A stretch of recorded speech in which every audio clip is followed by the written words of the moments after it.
a minute of silence in remembrance of young Rex Kanyike Masai, who lost his life yesterday.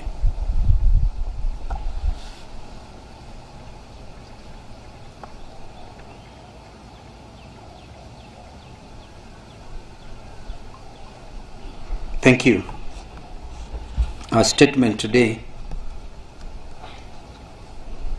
is on police killing of 19-year-old Rex Kanyike Masai. Our solidarity with Gen Z and rejection of Kenya Kwanza's Finance Bill 2024. Thank you, members of the media, for honoring our invitation. Early this morning, we received the dreaded phone call informing us that Kenyan police had shot and killed 19-year-old Rex Kanyike Masai for exercising his constitutional right under Article 37 of our Constitution. It provides the right to peaceably and unarmed assemble, demonstrate, and picket. In a strongly worded statement, the African Union also reminded the Kenyan government that the right to peaceably protest is enshrined under Article 11 of the African Charter and must be respected. Rex, along with hundreds of thousands of other members of Generation Z, had assembled in Nairobi streets. He braved the cold front to hold up a placard and join in a protest song against the Kenya Kwanza regime. Rex, like all his comrades, was peaceful, unarmed, and non-violent, but he was senselessly gunned down by a police bullet. This is a tragic event with far-reaching consequences. Our coalition is extremely disturbed by Rex's fatal shooting. We have far too many memories of these tragedies, and our thoughts and prayers are with his family, with his friends, and the community that has suffered such a terrible loss. We stand with Rex, his family, and his comrades. We pledge to offer all our help required in seeking answers and justice. We demand that these perpetrators of police brutality be arrested and charged with murder before a court of law.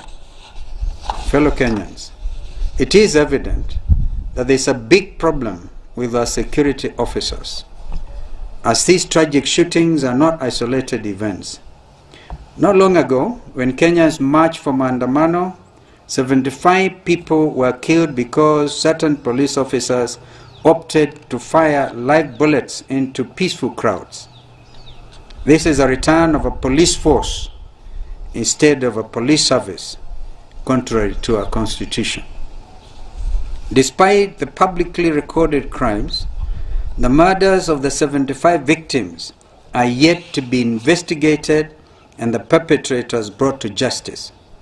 We have not forgotten, and we will never forget. As Azimio, and on behalf of the people, we demand that Inspector General Japheth Koome and Nairobi Regional Commander Mr. Adamson Bungei immediately tender their resignations for failing to protect the peaceful demonstrators. We also demand that the Director of Public Prosecution bring charges against Koome, Bungei, and their rogue officers for the murders of Rex and the 75. All Kenyans' lives matter, and our police service just know that one day you'll be held accountable for all their lives lost. We further demand that all protesters detained illegally by state security agencies be released immediately and unconditionally. Ladies and gentlemen, yesterday, June the 20th, 2024, 115 members of the National Assembly voted to reject the Finance Bill 2024. They stood in solidarity with the majority of Kenyans who have used all platforms available to categorically say no to the punitive and irredeemable bill. A number of them are here with us, and we congratulate you, Waheshimiwa. And our coalition honors their contribution on the floor of the august House. It did not go unnoticed. You are indeed the patriots. Inexplicably, the other 204 MPs stood against the nation. They are the traitors and the exemplification of the biggest betrayal to Kenyans. Not cloud chasers, concerned with growing their TikTok numbers, as alleged by the Kenya Kwanza regime and its sympathizers. Their images have not been photoshopped or generated by AI. The Gen Z on the streets are your authentic constituents. Zakayo, your employers have said enough is enough. They want you to go home today and now, not on August 10, 2027. Fellow Kenyans, this is the Kenyan spring, courtesy Gen Z. We are witnessing an organic and tribeless collective gathering of our youth who are tired of KK's wealth of bottomless lies, corruption, and disdain. Hour by hour, their numbers grow. This is a significant turning point in the history of our nation, comparable to Sabasaba Day.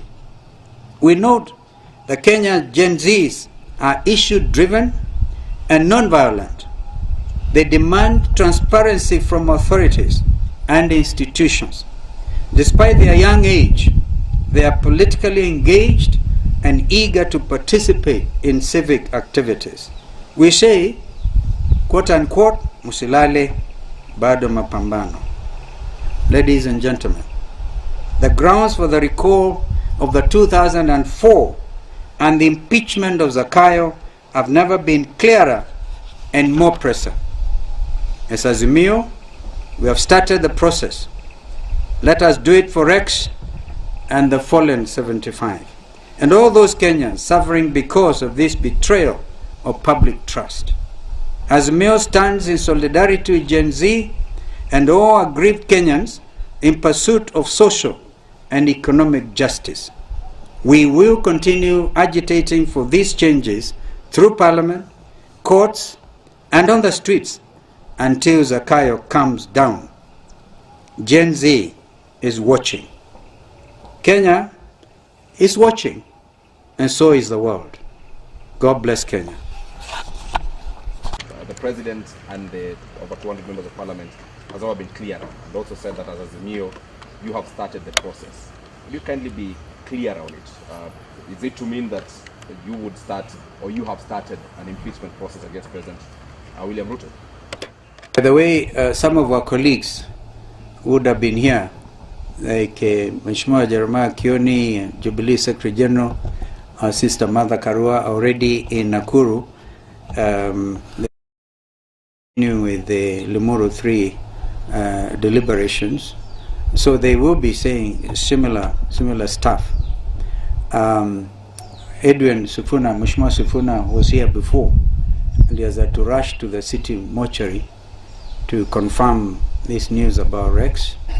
You will recall that during our last press conference, he actually said, as Secretary General of ODM, they had sent out letters to all their members. And we recognize some of the members of ODM, like member for, I think, Kibra, actually heeded that call and voted no. Langata, member for Langata, Mheshimiwa Jalango. Those others, and we have 3 in Wiper, we're obviously going to start that process ourselves. We have the case of member for Taveta, the county women rep for Kisii, and who is the third one? Dadaab, who is actually the deputy leader of my party. Yeah. So we... Sorry, sir. Mheshimiwa Eugene would like to add. And by the way, Mheshimiwa Paranya as well could add something. And we have the majority deputy leader, Honorable Member for Kadhiani, Mheshimiwa Robert Bui. You may want to say something, but you are giving them instructions. This struggle continues. Mheshimiwa Pio Wandai would have been here that he left very early for Unguja. They have done a brilliant job. Okay. I think on the issue of the 204, as His Excellency has said, the sanctions are clear as to the recourse that the parties will have against the defunct MPs who actually betrayed the cause. But as to whether William Ruto is impeachable as a president, the Constitution is actually very clear. And the Law Society, I think, had already given an indication that they are concerned about certain things that he has done that actually constitute grounds for impeachment. And those are being compiled. And wherever and whenever a president violates the Constitution, there are grounds enough that the Constitution sets out. He's not above the Constitution, he's not above the law, and he can be impeached. So that is one option that is on the table. You are aware that our courts found the deployment of our police officers to Haiti as being unconstitutional. You are aware that he has defied the courts and gone ahead and insisted, just the way he has pushed this draconian bill down the throats of Kenyans. He has pushed that decision to deploy to Haiti against court orders. There are things that he has done in blatant violation of our Constitution that constitute grounds for impeachment. So we want to make it very, very clear that as a coalition, working with the LSK and other interested parties, we are working on it. And that is very, very clear. But also for the media, I think we want to thank you for the highlighting of this very successful protest by the Gen Zs. You are also victims. Many of you actually got injuries. We say poorly to you, but we are also saying you must join us in taking action against this police brutality. And we're not just talking about our local media, the international media also. I saw one international foreign reporter who was injured. And we are happy that the international media took interest in this matter. We saw Al Jazeera, we saw CNN, and we are happy with that coverage and support that we received. But however, we are still very concerned that the international community, our partners, have been very quiet. Blatant violation of human rights in Kenya, both last year when we had our demos, our friends in the UK, in the US were quiet. And they turned a blind eye to the violation of human rights in Kenya now and last year. We are happy the AU has come out. But why are our international friends quiet? Is it because they have their blue-eyed boy, their puppet here? They do not want to condemn when he's doing blatant things like what we have seen, the death of this young man and 75 others.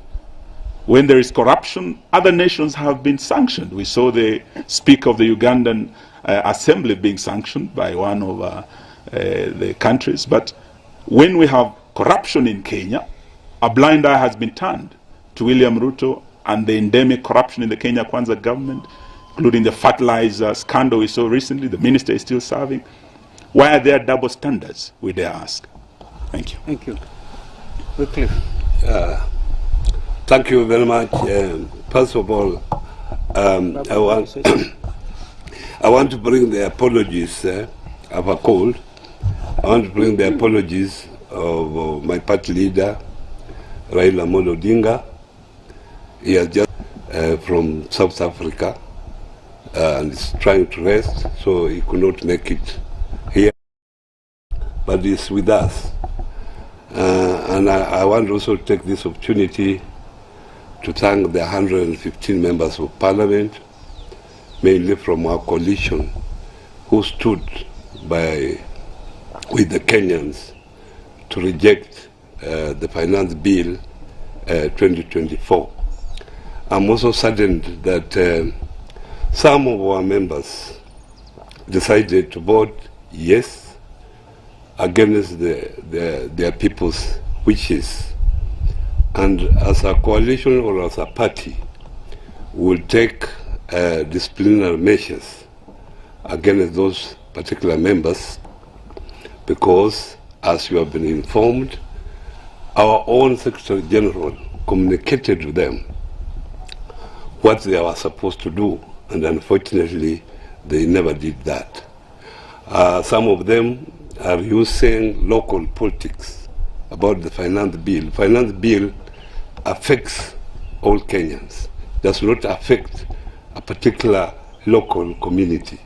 So we have to come together as Kenyans and make sure that Kenyans get the right thing that is supposed to help them prosper as Kenyans in the future. Thank you.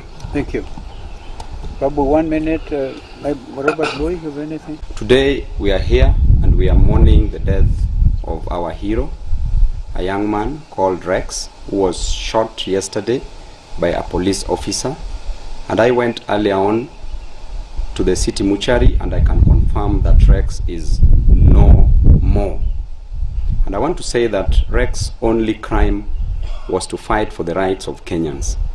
His only crime was to come out and ensure that he fights the draconian finance bill.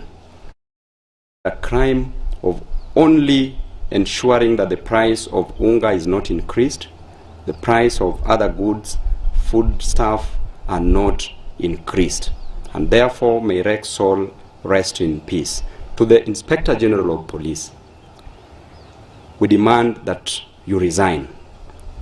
Koome, we know that you are vicariously liable to the murder with malice aforethought of one Rex, and therefore you must resign, and the DPP must institute a criminal charge of murder against your person.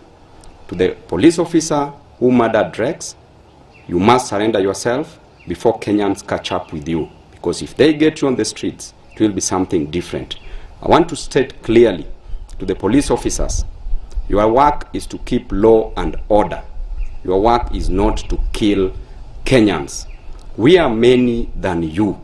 Suppose we decide to destroy you, what do you think will happen? Will we have a nation?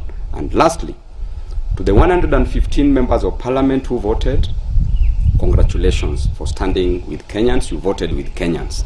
To the 204 members, you voted with the oppressors. We know you are political dealers. You are not political leaders. We know you are leaders who have a mission but not a vision. A mission to destroy the future of this nation. A mission to ensure that the finance bill raises the cost of living in this nation, but not a vision to change the future of this nation for the best. Thank you. To Zakayo, I want to tell you that you are still on the tree. Gen Zs are cutting down the tree. Hiyo mti ndio itakatwa, jumekataa kushuka. Tupatane next week. Let there be demonstrations everywhere in the country, in every ward, in every constituency, in every sub-county, in every county, and across the nation. Let us proceed with the struggle. Thank you and God bless you. Sure. Excellency, for this opportunity so that we can correct two issues that I have noted. One is that, Excellencies, we noticed that there was a tendency of those 2 or 4 cronies of the Kenya Kwanza administration who are trying to imply that Gen Z are not knowledgeable enough to know what was contained in the finance bill. Maybe it is a high time you realize that these are young people that have just finished university and have no jobs because this administration has not created a conducive environment for employment. So that's the first thing we need to clarify. The second one is that the Kenya Kwanza team in the House kept implying that there is something good they have done to Kenyans. Every time they spoke, they implied that they have removed VAT on bread. They kept saying they have removed motor vehicle tax. The reality is there was no VAT on bread, there was no motor vehicle tax. Those were ideas in their brains. So they cannot be telling us that they have removed something that was not already in law. What they did is that they actually created new laws that are going to be punitive to Kenyans, and we are saying that the fight continues because we are going to the committee of the whole house on Tuesday, and we'll keep fighting for Kenyans. Aluta continua. Thank you. Well done. Sasa. Asanteni.